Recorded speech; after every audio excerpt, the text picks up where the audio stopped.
premissa do direito das empresas de dificuldade é a de que o empresário, a sociedade empresária em crise, ela tenha direito à sua reestruturação ou até mesmo à sua liquidação. A base qual é? O comerciante que teve dificuldades as mais variadas, seja de ordem financeira, de ordem econômica, ordens externas, tenha esse benefício. Portanto, ele vai se reestruturar ou liquidar a sua atividade, até mesmo dando seguimento nas mãos de outra pessoa. Surge nesse momento a possibilidade, não raro se identifica, da fraude. O comerciante, o empresário de outrora, verificando que está diante da derrocada, ele se vê algumas vezes premido ou até mesmo levado ao desfazimento do seu patrimônio. Ele vende os bens, dá em pagamentos, transfere com algumas operações eivadas de fraude. E é nesse momento, então, que surge o Instituto da Desconsideração da Personalidade Jurídica. Mas não apenas esse. Existe também o Instituto chamado da Extensão dos Efeitos da Falência e da Ação Revocatória. A grande diferença desses três institutos é a forma da aplicabilidade. São bem precisos, é necessário que identifiquemos, como o Superior Tribunal de Justiça já verificou, qual hipótese dará margem a cada um deles. A extensão, em regra, ela é aplicada de forma incorreta. Os tribunais não raros se valem do artigo 81 da lei, que é a extensão, para falar sobre desconsideração. O artigo 81 trata da extensão apenas e tão somente quando a sociedade ela tem sócios de responsabilidade ilimitada, o que não ocorre no Brasil. O Brasil não tem sociedade de nome coletivo, em comandita simples, em comandita por ações, portanto não se aplica a extensão. A extensão significa, no dizer do ministro Paulo de Tarso Sanseverino, quando se buscará o patrimônio integral da estendida, e não é isso que se pretende.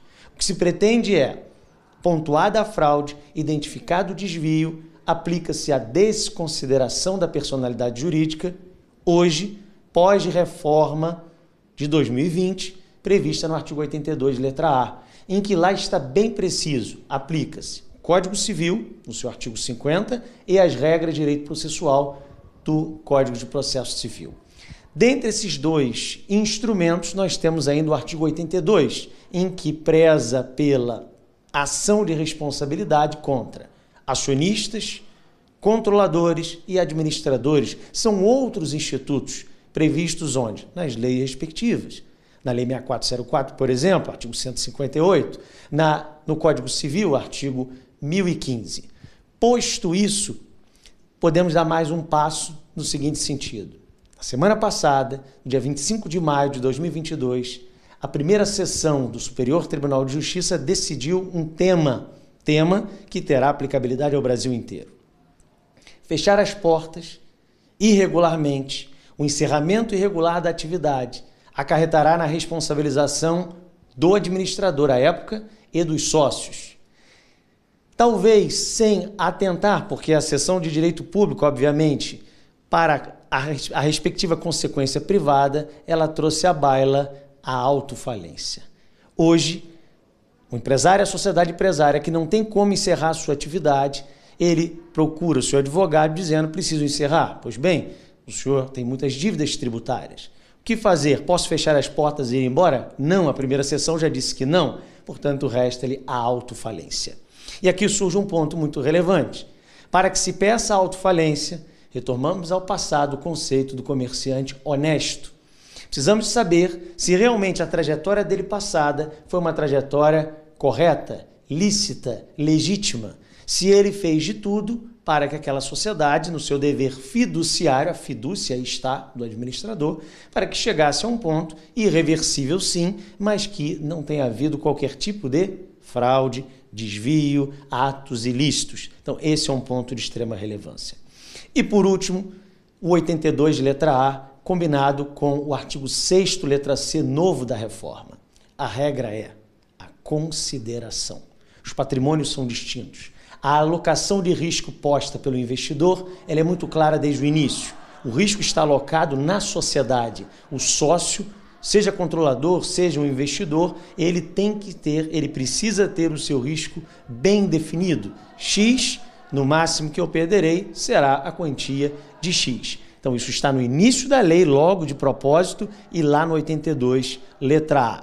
Portanto, aplicar qualquer mecanismo de que busque a persecução da fraude é importante, mas com muita precisão e correção.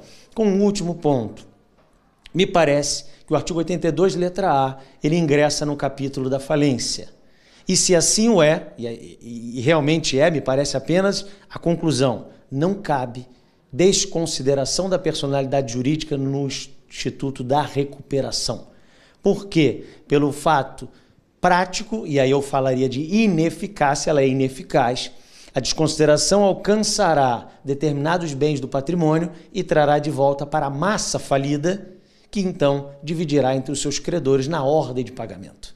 Ao passo que na recuperação isso não acontece, não existe massa recuperanda.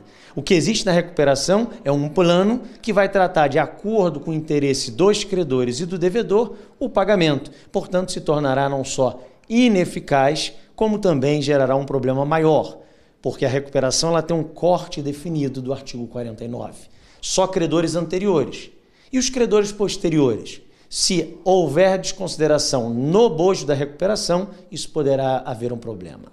É uma blindagem absoluta. Portanto, pedir recuperação, não se pode haver desconsideração? Não. O que eu estou a afirmar é, não cabe desconsideração no processo de recuperação. Atrapalhará aqui a eficácia do processo, o bom andamento do processo. Nas varas cíveis e demais juízos, será perfeitamente possível um Instituto da Recuperação com persecução penal, ou seja lá o que for. Não pode haver uma supercompetência do juízo recuperacional.